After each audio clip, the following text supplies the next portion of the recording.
Welcome, Conf 3077 students. It is now week 6, and in week 6, we have a test, a 20% test worth 20% of your final mark. You do not have an additional case and quiz, although the test is in the form of a SAM case, which you have now done 5 times and should be pretty comfortable doing. It's the same process.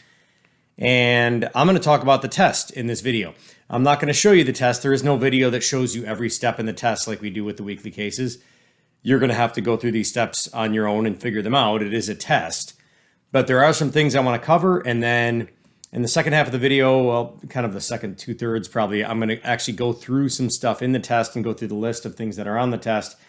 And I'm going to cover a step that's on the test, the XLOOKUP function. So you're going to want to watch this whole video. First, we're going to talk about these few things. And yeah, these few things, these 4 items. Number 1, make sure you know where your file's going when you save it. I keep telling you guys to put it in downloads on your desktop or in documents would be some good alternatives. But a lot of computers are saving your files into OneDrive just by default because of the way you've set them up by logging into everything at Fanshawe. And I just want to make sure you know how to address that and where to put your file, or that you can even upload it to SAM from OneDrive, which is fine too. The test is a case, but you're only going to get 1 attempt, and there's no reports. I don't really need to show you that. I'm just reminding you of that. You must have your Cengage account paid by now. If you have not paid for the resources yet, you would have set up your account earlier in the semester, and now it's no longer giving you access to the assignments because you have to buy the ebook to get to the assignments. So because the test is worth 20%, not just like a 3% case with a 1% quiz, you're going to need to get this sorted out before you get to your test date. And that's in your regularly scheduled class in week 6, or if you're in an online section, your professors will have sent you out usually 2, sometimes 3 different options for time blocks, 1 in the morning, 1 in the evening. If you can't do one of those, they usually ask that you take it beforehand. So this will all be happening beginning of week 6, end of week 5, and you'll have an idea of when you can go and log in to take the test. And there is an enforced time limit, so I wanted to remind you guys of that too. This isn't just like a grab it and send it in when you're done. There's a time limit. It's a test. And then on the next slide, we'll get into the list of stuff that's on the test. But first, I want to address, we're going to address item number 3 first, that your Cengage account must be paid. So if you're in FOL, and I'm on the week 6 module here, you would go back to course information. If you have not done this yet, under required course resources, you could have set your account up for free at account.cengage.com, but eventually you will need to pay for it. You can buy it right here at the bookstore. And as soon as you get the code, you'll get it on a receipt. You'll get a redemption code. Then you go to fanshaweretail.ca/redeem, which is also linked here in FOL content. And you put the redemption code in there, and then it will email to you. After you go through here, it'll take you to another website where you have to punch in your information. It's like a college university textbook redeem code thing that Fanshawe uses and a bunch of other schools. And once you get to there, you'll put in your information and it will email you your code that you will then use for your account at account.cengage.com, which is here, which you will have likely already set up. If you haven't done anything in the course yet, I mean, I don't know what you've been doing, but you might still be able to save yourself here if you do well on the test in week 6. It would be much better if you've already done the work. You can still go back and set up your account and do the work. You won't get credit for it because it's all late, but you could do it before the test. So that's where you would then put the code in that you get from the Redeem site. So just make sure that you go and do that and your account is up and running. I don't think this is only really addressed to very few of you because most people already have their account ready to go and they've been doing the work. So in the modules, you'll notice that week 6 has a course module just like all the other weeks, except we're talking about a test instead of a case. And we're meeting more course outcomes than we usually would be. And this is going to include any material, weeks 1 through 5, taken in the form of a SAM case, 1 submission allowed. It is completely open resource, open book. And you must have your paid access ready to go. Test prep video, which will be in this link in the virtual classroom. And then it talks about what we're doing here. So this is 1 hour and 15 minutes. It's not going to take up the whole 2-hour lab. The second test will. It's a bit longer. It's worth 20% of your mark. And both parts of the test, Resource North You can use anything. I don't know why that says both parts. I'm going to fix that quickly. It's this is only a single one part test. There's not two parts. I'm actually going to fix that right now. There we are. This test is open resource, open note, open book. You can use your ebook, whatever you may want to use, but you do have a time limit. So you're going to want to get this stuff done. You know how to do first, and then you can go back and maybe address some of those things you need to look up. It's part of this is getting it done in an amount of time that would be acceptable for a proficient user of Excel to get these steps done. I believe the time for this case is in the high 30 minutes. It's not even 40 minutes. And we're giving you an hour and 15. I'm not sure that the publisher's timing is completely accurate for people that are still learning this stuff. So you get an hour and 15 minutes. It's not that bad. Everything you're going to encounter on this test has been on the cases, and I'm going to go over that in a minute. So make sure you have the resources. Make sure you take a look at this. Also in the week 6 module, I'm going to have all your professors add this in case it's not added yet. Right underneath the module for the course, you will see a test cover sheet. So I'm going to open that up quickly, and I'm going to ask you to do the same and read through it. I'm not going to read through this in the context of this video. It's just a waste of time. I will point out, though, these special notes there. And if you have any questions about these notes prior to the test, you should ask your professor. I think they're all pretty clear, and they're addressing things that have already been addressed in my videos, all three of these items on numerous occasions. So I'm just reminding you about this on the test, because when you get to a test, there is no talking and you can't ask questions. Now, you will have a professor available either in the lab where you're taking the test or online in a virtual environment. But the only questions you can ask are English first language and technical stuff. Not like this isn't working. 99% of the time it's not working because you're doing it incorrectly. It would be like a legitimate system crash or like an actual technical problem with your machine. So everything's here. It kind of talks about the test. And from there, we're going to jump into this thing before we go to the list of concepts. So make sure you know where your file is. Test enforced time limit, hour and 15 minutes. Your professor will be giving you warnings when your time is getting short. So this thing right here, I do have an Excel file open. And I noticed a lot of students in lab, and I've been noticing this for semester after semester. Their file is automatically getting put into here, into OneDrive, and being saved in a folder in OneDrive. They often have a documents folder in OneDrive. That's usually where it is. And it's getting saved in that folder, despite me encouraging everyone to go here and find the downloads folder or the desktop. But most browsers, when you download a file, they don't have their settings changed the way mine does. You probably noticed in my videos, I've changed my settings. All I did was I went into the settings for the browser and said, ask me where I want to save it, instead of automatically putting it in downloads. I think a lot of you, without changing that setting, it's not automatically putting it in downloads, it's automatically putting it in OneDrive. So I'm putting mine in OneDrive here on purpose and saving it into OneDrive. And then when it's in OneDrive, it'll still be set to autosave. It says save to this PC, but it's not. It's in, I did put it in OneDrive, didn't I? Oh, no, I didn't yet. Okay, there, OneDrive. Save. I actually still saved it. I just saved it where it was. Okay, so there, now. So now it doesn't say save to this PC. It just says saved. And it says autosave is on, got it.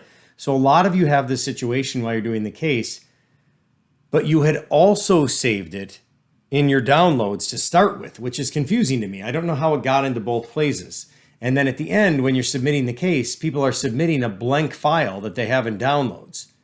So when you go to upload it, you need to pay attention when you open up the file upload box to where you're uploading it from. And you need to make sure that you're uploading it from, where you saved it to begin with, which in this case is actually OneDrive, which now my OneDrive isn't even showing up. I think I have to go to Save As. Because I'm in OneDrive. That's because I'm already in OneDrive. So if I go save a copy, that's one way to avoid all this, because if you save a copy, you can then browse and put it on your desktop or in the downloads, and then you know it's the right one. Or alternatively, when you go to upload from the MindTap site, when you're in SAM, you upload from OneDrive. Bottom line, try and have one file. One file. in only one place. And that way you can't mess this up. And that's the best way to do it. So I just wanted to address some of that to make sure you guys know where your file is. You just have to pay attention when you're going to initially save it to where you're putting it, and then pay attention to where you pick it up from. That's very, very important, because in this particular situation, if you save the file incorrectly, your professor can help you and try and recover the file and get it. But I am instructing every professor to take automatically 20% off the top if someone doesn't correctly save and submit the file, because that is part of the test. It doesn't mean you're going to get a 0 and completely blow it, but it does mean that you're probably not going to do as well as you could have. Okay, so let's jump to the list of stuff that's on the test. And most of this you're going to be expecting. I'm going to throw the whole list up here. And what you're going to have here, basic cell input, some basic formatting, different types of formatting that you learn, especially in week 2, merging and centering, column, row sizing adjustments, basic cell inputting, okay, and then basic single input functions. So the functions like average, min, max, sum, and then basic math functions, so without using a formula. So multiplying things, subtracting things, a little bit of basic algebra, the same kind of stuff we've done in several of our cases. You will do a date style function. You can ignore the date formatting if it happens to be different than you see in the instructions. We talk about that in the cover sheet. You're going to do paste values only, some conditional formatting. You're going to do an X lookup. I'm going to demo that whole thing in this video in just a minute here. Deleting a column, absolute referencing. That's when you use the dollar signs to lock up the cell reference in front of the column letter and the row number. And you can review any of these things in the weeks when they were covered. So that was week 3. Sparklines were week 4. Modifying and enhancing existing charts, week 4. Deleting a worksheet, I think we had on the first quiz back in week 1. Basic cell input is week 1. Formatting is week 2. Merge and center, column, row sizing adjustments, week 2. Basic single input functions we've been doing since week 1. Basic math with functions we've been doing since week 1. We did a lot of that in week 3. Date style functions we did in week 3 and 4. I think we might have done that twice. Like today, now, time. Paste values only, we just did in week 5. We did it before that as well. Conditional formatting, we've had in almost every week. We've had data bars in 2 weeks. Highlight cells, conditional formatting. Top bottom rules we haven't done. I'm going to demo that really quickly. X lookup was in week 3. Deleting a column, I think we sort of semi-covered in week 1. I'm going to actually show you that really quickly too. Absolute referencing was week 3. I already did those. Sparklines, week 4. Modifying and enhancing charts, week 4. Deleting a worksheet, week 1. So this has all been covered. Some of these on numerous occasions. There are a few that I'm going to show you quickly here in the context of a sample worksheet. Okay, I've just got a sample sheet up here. Let's say I had some stuff in this column. Stuff. And I wanted to delete the entire column. Same as deleting a worksheet, you can simply right-click on the column letter and delete. And then it will shift it right in. Column F will still exist, but the content the previous column had in it is now gone. You're deleting a column, right-click, delete. To delete a worksheet is the same thing, right-click, delete. I'm not going to cover everything in this list. There's just a couple really simple ones that I wanted to make sure you guys were comfortable with. Top, bottom rules. So this one, I'm going to pull up one of the sheets that's in here. And you can use top, bottom, like with a range of cells like this. So this is under conditional formatting. Same as data bars, which we've done. Same as highlight cell rules, less than, greater than, that kind of stuff. Top, bottom will highlight, for example, the bottom 10%, the top 10%, everything that's above average, everything that's below average. So if you want to do like the top 10% as an example, I'm not saying that's the exact one that's on a test. You would simply choose it. You'd choose your formatting, whatever they request. It could be one of these defaults. It could be a custom format. Usually they do ask for the default. So they're going to ask you for a specific format. It could be the default. It could be a different one. I'm just going to choose a different one for fun there. And then you click OK, and that's literally as simple. That's how simple it is to do top bottom rule. You've already done greater than, less than, that type of conditional formatting, so it would be the same. What else in the list did I want to run by you besides X lookup? We did deleting a column. I talked about which week all of these things are from. we did deleting the worksheet. Again, it's just as simple as deleting a column. Just right click on the worksheet we want to get rid of. This is that sample sheet I was using. And just delete. So there will be simple like week 1 type of stuff like that. And then there will also be things as advanced as the XLOOKUP function that we learned. So I'm actually going to do that right now to conclude this video. And what we have here are the actual instructions for the XLOOKUP function on the test. So you're going to want to pay attention to this. I mean, the test is open resource. You could even pull this up and use it during the test, but nobody's going to remind you about that because the whole idea is that you're supposed to have looked at this test prep video, and you can't use audio during the test either. But I'm going to show you how to complete this step right now in the actual file that you would complete it in. And your file should look different by the time you get to this step, by the way. And little things like what I did there to show you an example of the top-bottom rule. That's not necessarily where it's done or how it's done. I'm just showing you an example. But this step I'm about to do will be exactly how you do it in the actual test. We're giving you a big bonus here. So you're going to go to the cell 06, and in that cell you're going to use an XLOOKUP function. And I've already input some basic cell inputs over here so that they're used correctly in this function. So we're going to start by typing equals. You can also go to the formulas tab, which I've already gone to. You can pull it up from lookup and reference. It's just as easy to start typing it in, double click to complete and add the parenthesis, and then you go right into the functions arguments dialog box, the lovely function wizard, which will help us put our stuff in there for us. We do not need to do the final 2 fields in this one. We just need to look up the value in the array and then find out where to return the answer from. And this will all be provided in these instructions. So we're going to look up the department code right above it in 06. We're sitting in 07. We're going to use an absolute reference to that because we want to keep looking up the same department code. This is a little bit different than the one you had on the case you did. And then you're going to search the list of employee names in B7 to B12 to find the match. And then you're going to find the item you're going to return in C7 to C12, and then that's going to keep updating. You don't make that absolute. So, back to the file here, we're going to look up 06, which is right above it, and you're going to put those $signs in so it doesn't change. So you're going to have that in front of the cell letter and the cell number. You're going to look it up and try and find it over here in B7 to B12. And again, you're going to put those $signs in front of the cell letter and the cell number so it stays absolute and locks it up and doesn't change. And then once it finds the match, you're going to use the data that you have in this set of cells. And then after you do the first one, you are going to scroll it down, and this selection right here will update.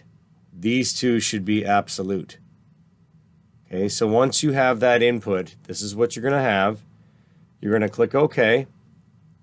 And then from there, this is where it gets a lot trickier than it was in the example we used in the case we did where we did XLOOKUP. So what it's asking you to do is copy the formula down, and you know exactly how to do that. You're just going to use the fill handle and copy it through.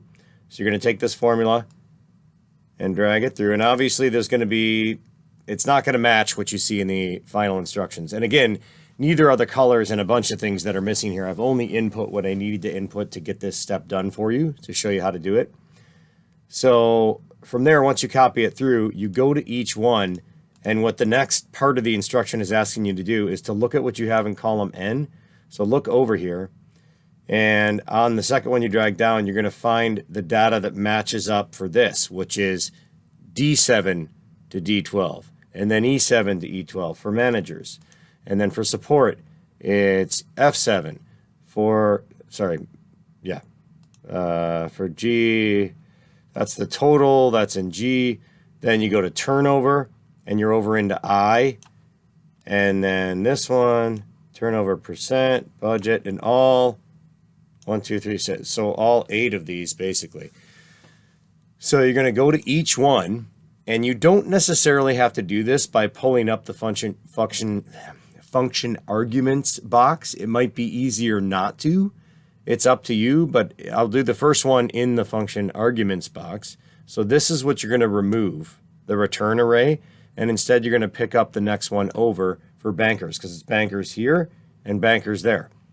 And you click OK, and you fix that one. And you can ignore this this inconsistent error formula thing that says the formula is not consistent. You just go keep fixing them all.